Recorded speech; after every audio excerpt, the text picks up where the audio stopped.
Saudara-saudari yang terkasih di dalam Tuhan kita Yesus Kristus, kembali lagi kita akan bersama-sama merenungkan firman Tuhan yang terdapat di dalam kitab Perjanjian Baru, yaitu Matius pasal 10 ayat 16 hingga ayatnya yang ke-25.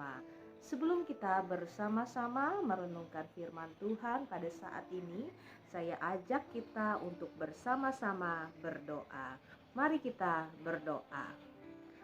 Ya Allah, Sang Firman yang hidup, saat ini kami ingin mendengarkan sabda-Mu.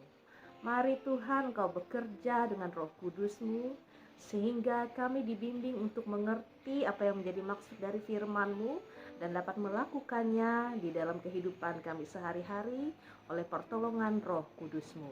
Terima kasih Bapa, di dalam nama Tuhan Yesus Kristus kami sedia untuk mendengarkan firman-Mu. Amin.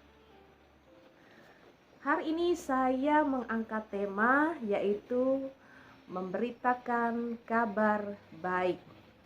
Ya, saudara-saudari yang terkasih di dalam Tuhan kita Yesus Kristus, 187 tahun Injil sudah masuk di bumi Kalimantan ini, secara khusus bagi gereja Kalimantan Evangelis.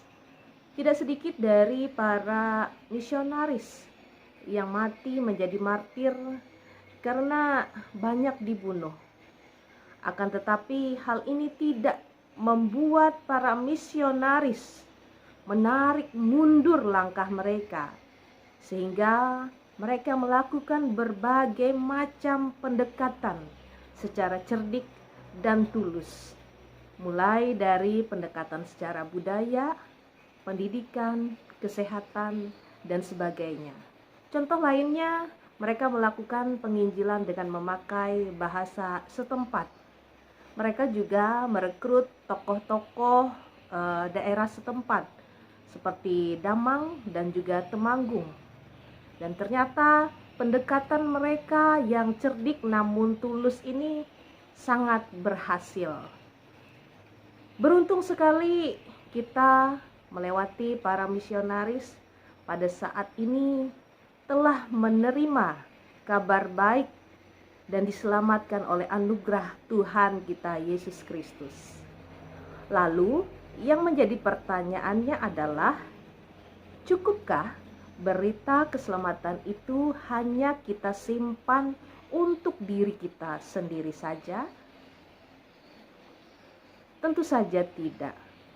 Saudara-saudari, panggilan untuk memberitakan Injil adalah tugas kita semua sebagai orang-orang percaya. Saudara-saudari, dunia ini penuh dengan berbagai kekuatan yang merusak dan menghancurkan. Akan tetapi, kuasa Yesus jauh melampaui segala sesuatu, atau jauh melampaui segala kekuatan-kekuatan yang ada di dunia ini.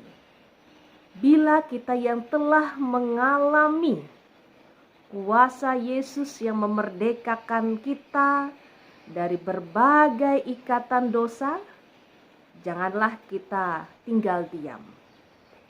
Yesus memanggil kita untuk menjadi saksinya, menceritakan apa yang telah Allah lakukan di dalam kehidupan kita bagi orang-orang yang ada di sekitar kita. Saudara-saudari yang terkasih di dalam Tuhan kita Yesus Kristus, perintah untuk memberitakan Injil ini bukan hanya tugas dari Bapak Ibu Pendeta, penatua diakon, pengurus kategorial, dan sebagainya. Tetapi tugas ini diberikan untuk kita semua sebagai anak-anak Tuhan, tanpa terkecuali. Seperti para misionaris, kita juga harus cerdik dan jeli melihat keadaan di lingkungan kita. Sama seperti yang Tuhan Yesus katakan dalam bagian firman Tuhan hari ini pada ayatnya yang ke-16, bahwa kita harus cerdik seperti ular dan tulus seperti merpati. Hidup orang percaya haruslah memberi rasa nyaman bagi dunia yang semakin jahat ini. Sehingga dimanapun kita sebagai anak-anak Tuhan berada, kita bisa membawa suasana yang penuh kedamaian dan dapat memberikan kesejukan antara satu dengan yang lain. Kita dapat menjadi surat Tuhan yang terbuka, yang dapat dilihat dan dibaca oleh semua orang. Ingat, Tuhan telah memanggil serta mengutus kita, saya dan saudara, sebagai anak-anak Tuhan. Maukah kita melakukan perintahnya? Kita bisa oleh pertolongan Roh Kudus. Tuhan memberkati. Amin. Mari kita berdoa. Terima kasih Tuhan, kami telah bersama-sama belajar akan firman. Oleh pertolongan Roh Kudus-Mu, kami dapat memberitakan kabar baik, memberitakan Injil bagi orang-orang di sekitar kami, melewati sikap, tutur kata, perbuatan, dan melewati kehidupan kami.